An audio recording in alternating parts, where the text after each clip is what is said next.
This morning, I want us to look outward. I want us to go beyond the walls of our own specific faith tradition to consider other religious stories and other religious memories.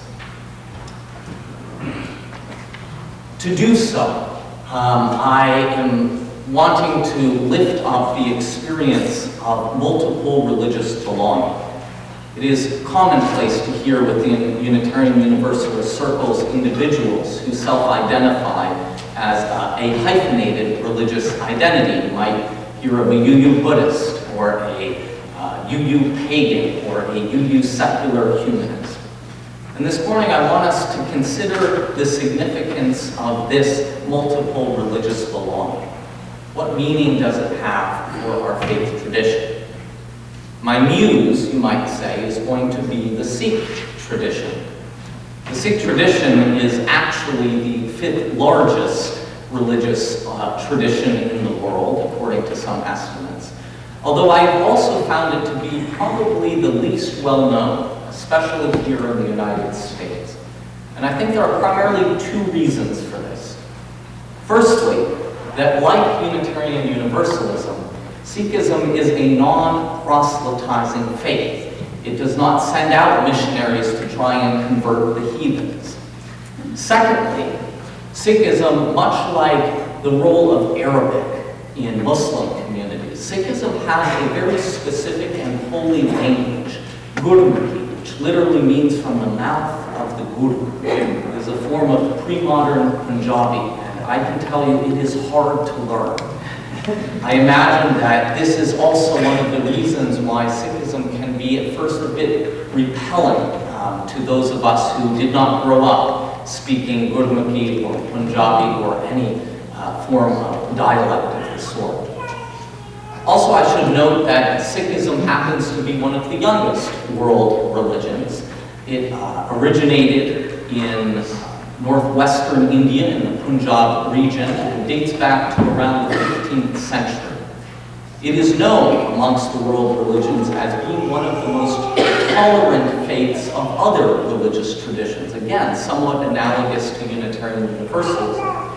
In fact, after he received enlightenment, the founder of Sikhism, Guru Nanak, infamously proclaimed, and it was pure heresy at the time, he said, "There is no Muslim, there is no Hindu, there is only a follower of God." Now, I could probably go on for days telling about the Sikh tradition, and even there would not exhaust it. It has a true richness. But I am also privy to one of the teachings that Guru Nanak mentioned, one of his most famous teachings. And it goes something like this. Sacha ure sabko bada sacha arjana. Truth is higher than all, but higher still is truthful living. So rather than offering a lot of further truth, let us live together in worship.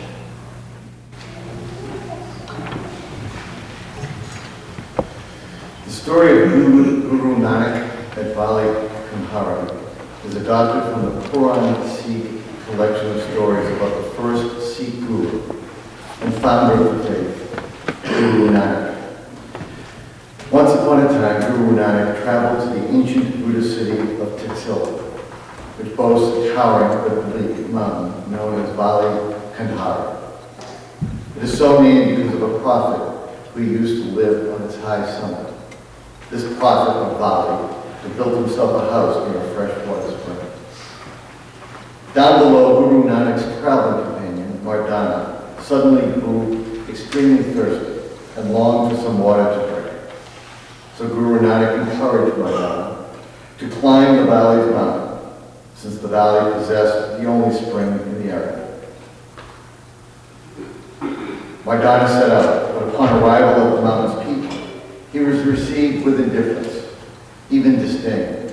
"Who are you?" the valley said. Mardana told him he was a disciple and companion of Guru Nanak. "And what brings you here?" Again, Mardana explained his predicament. He was thirsty and would appreciate some water. At this, the valley snarled, "There is no water here for you. Go back home and ask your master for it." But as soon as Mardana returned to the basin to tell Guru Nanak what had happened, he was sent back up to try again. Well, what do you think happened? Again and again, the Bali proceeded to reject his plea. But Guru Nanak insisted that Mardana continue to visit the valley over and over again. Finally, after Mardana was all worn out, Guru Nanak relented. Never mind, Mardana. Dig here. There is a fountain of water flowing at your feet. And indeed, a spring burst forth from the ground with its cool water kissing Mardana's toes.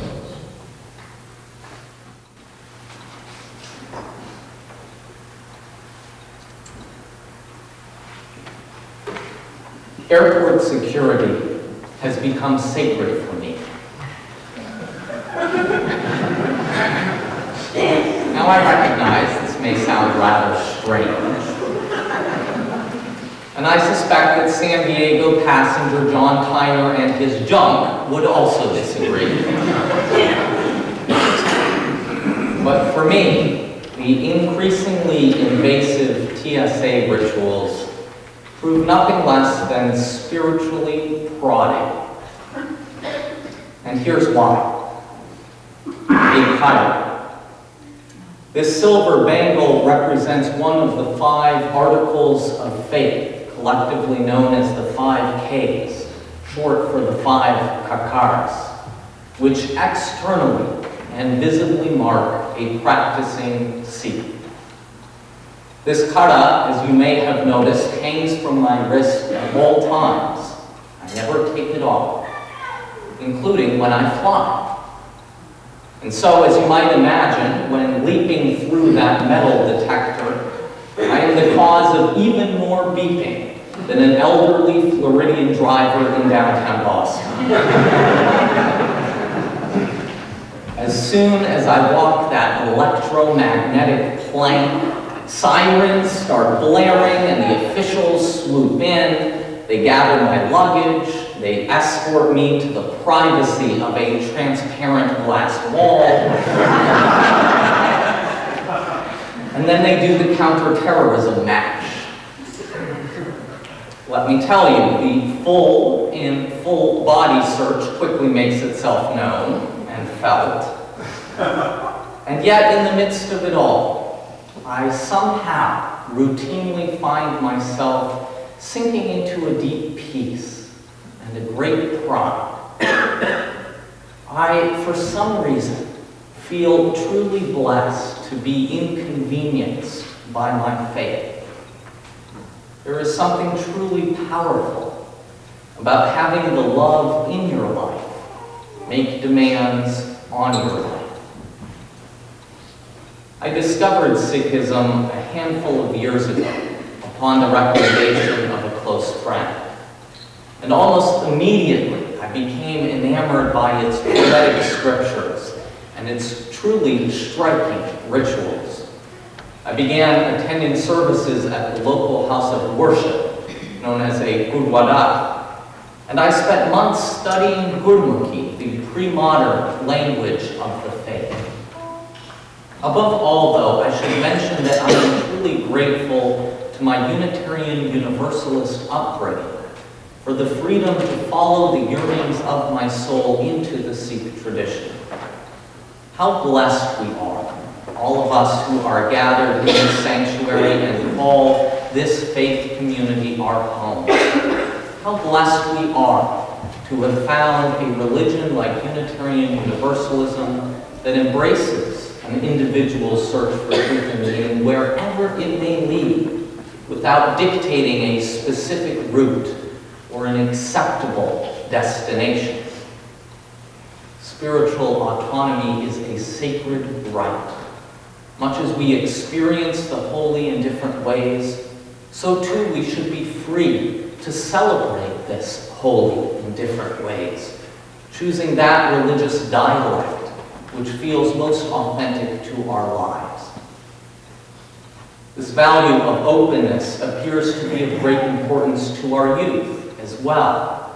When asked about what Unitarian Universalism means to them, what it's really all about, The coming of age class that I co-facilitate with Megan, the youth director, almost unanimously responded, and I'm sure you've heard this before, Unitarian Universalism, you can believe whatever you want. To which one youth added, and it's really chill.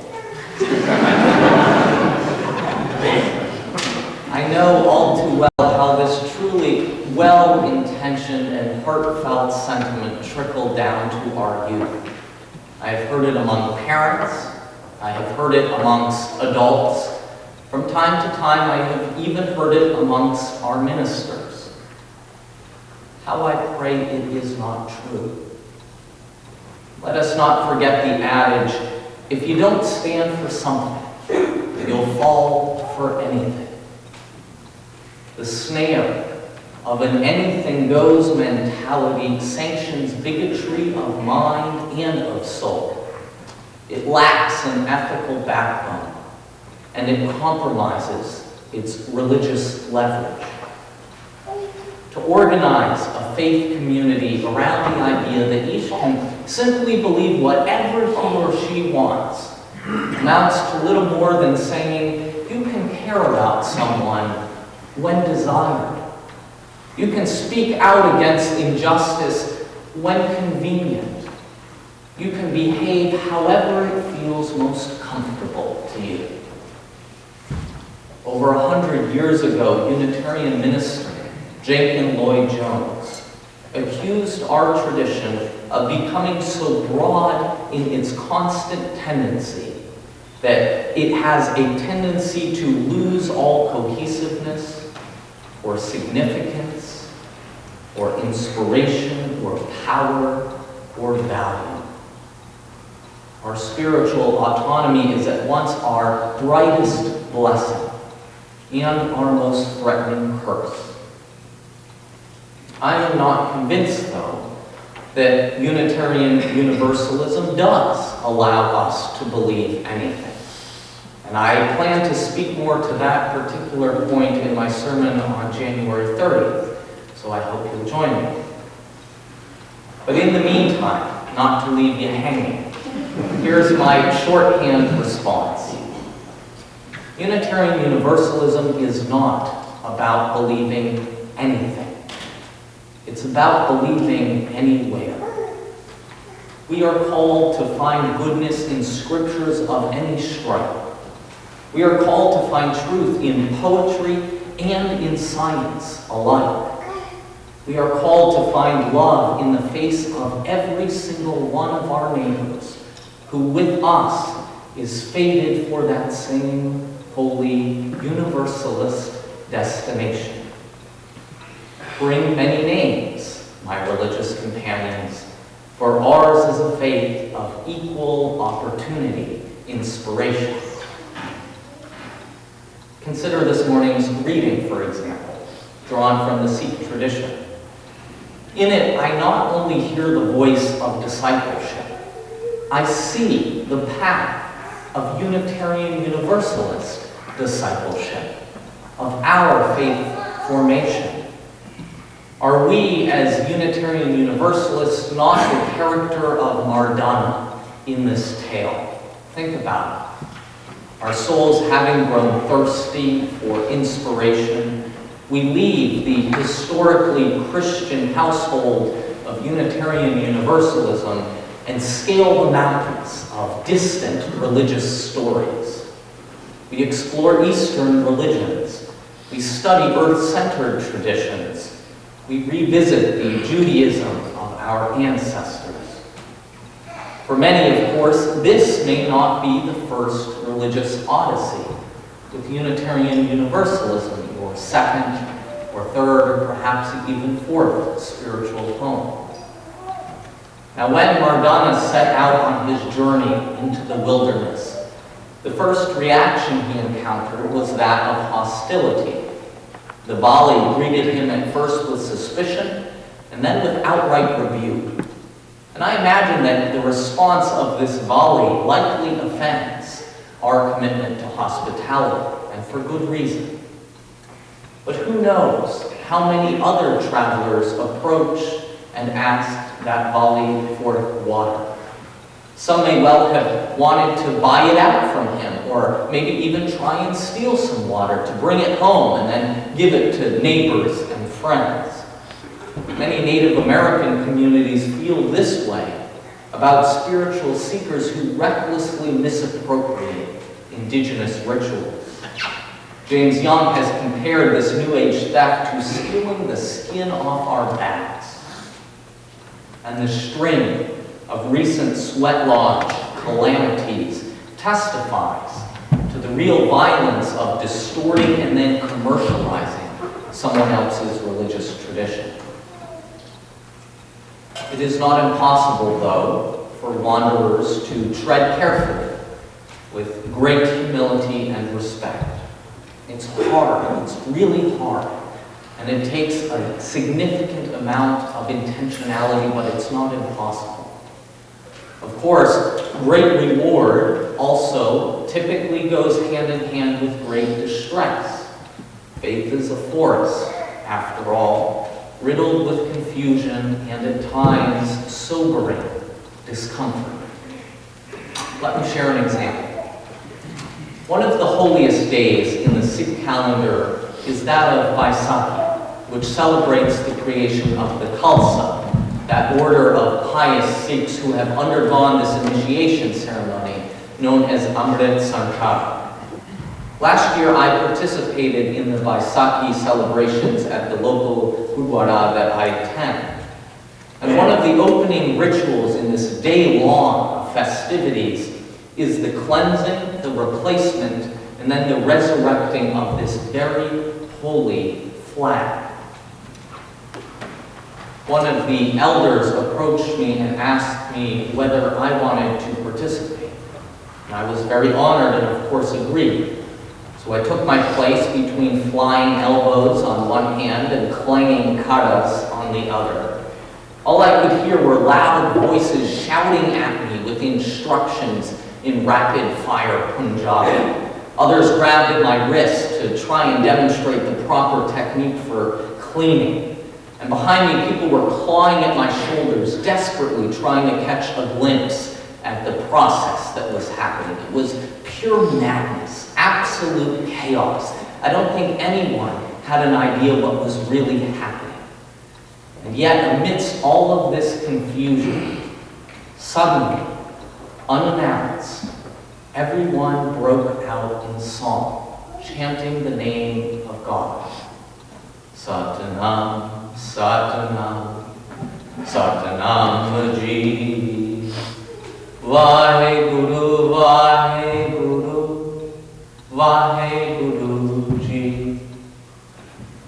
I may have been cleaning their flag at that moment, but they were cleansing my soul. This 10-minute ritual, I would argue, must be one of the most dizzying and at the same time the most spiritually intense experiences that I've ever had. Caught in the thicket of the wilderness, I was deeply disturbed and transformed. Mardana's voyage to that high summit of Vali Kandari eventually took him back home. We are told that he returned to Guru Nanak empty-handed. But I'm not convinced.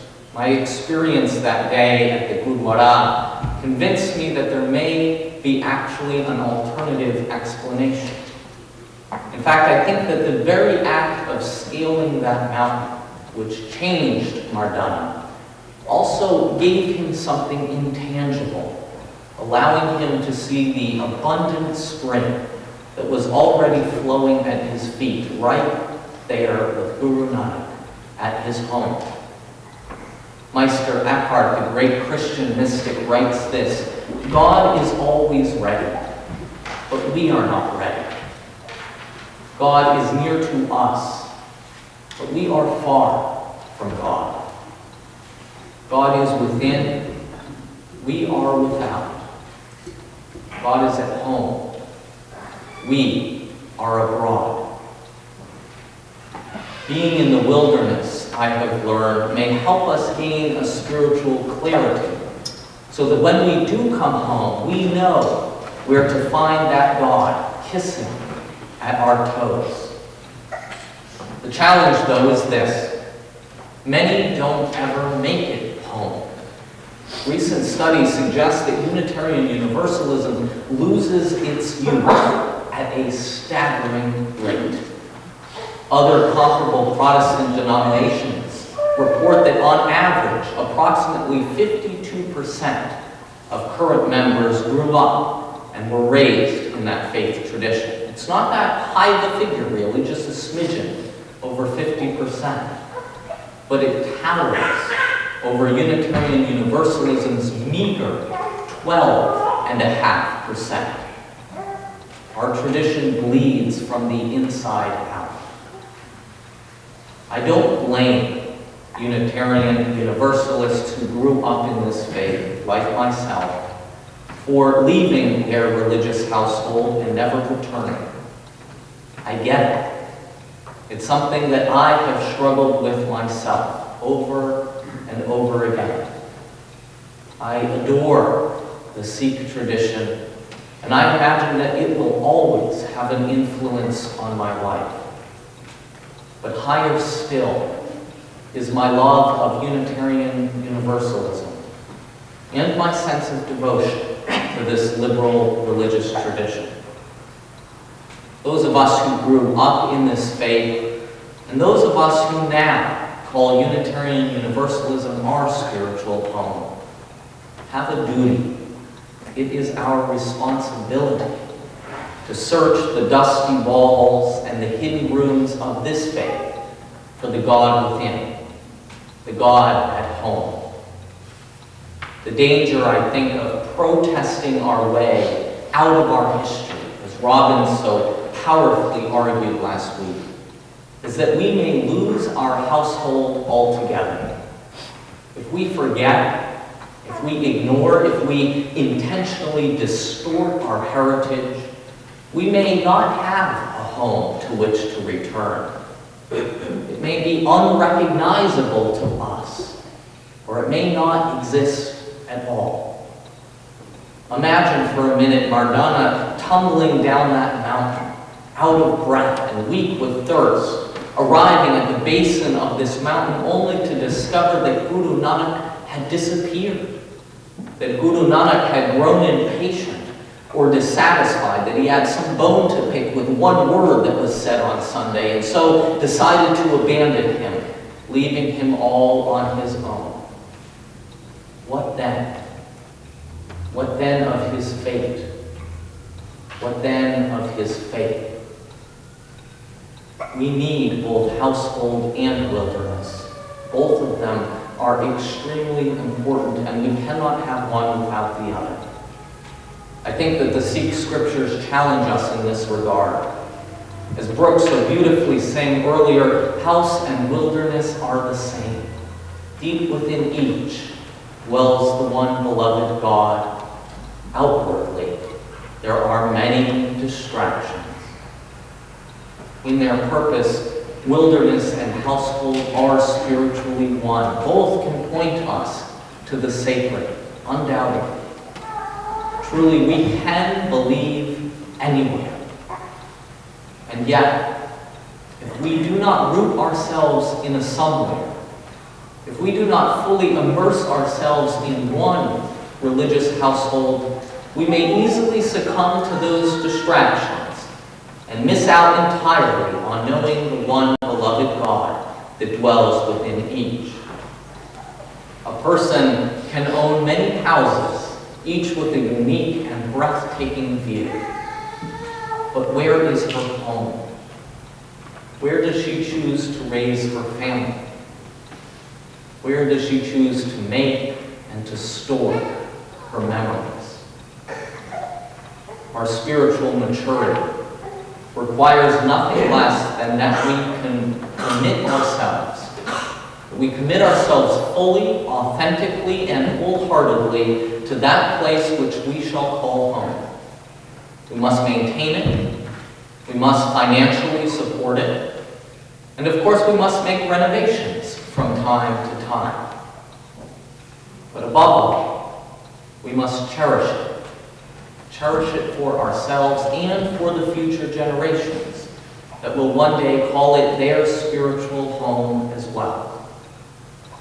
And so I challenge each and every one of us to make time for our Unitarian Universalist home this month. I challenge you to find at least one way to make a new memory or to go exploring a dusty closet that you never knew existed in our faith before. Why don't you attend the Common Hearth on parenting this coming week? Or show up to the presentation on the story of Unitarian Universalism. Perhaps you could read the weekly blog that I so diligently keep up.